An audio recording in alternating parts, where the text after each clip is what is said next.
In an exciting development for food lovers in Portland, the Japanese dining establishment Watami has officially opened its doors this week in a space that was previously occupied by Sapporo, a beloved local restaurant.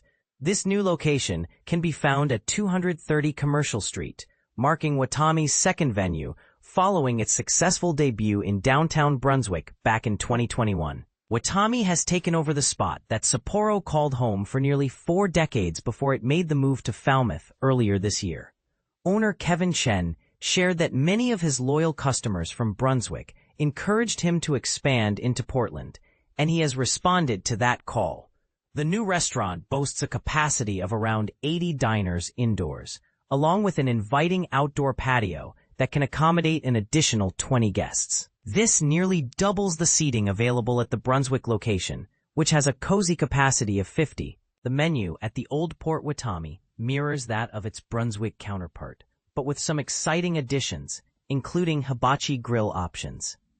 Chen takes pride in offering a diverse array of house specialty sushi rolls that feature unique ingredients and innovative flavor pairings.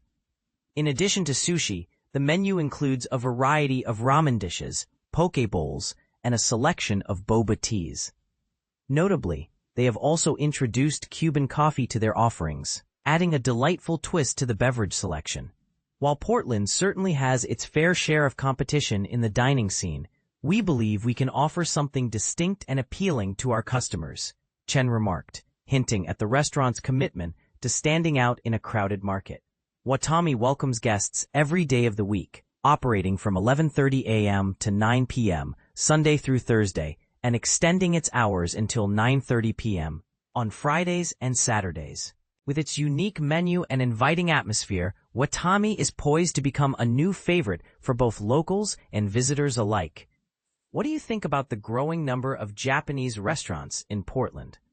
Do you believe Watami can carve out its niche in this competitive landscape? Share your thoughts in the comments.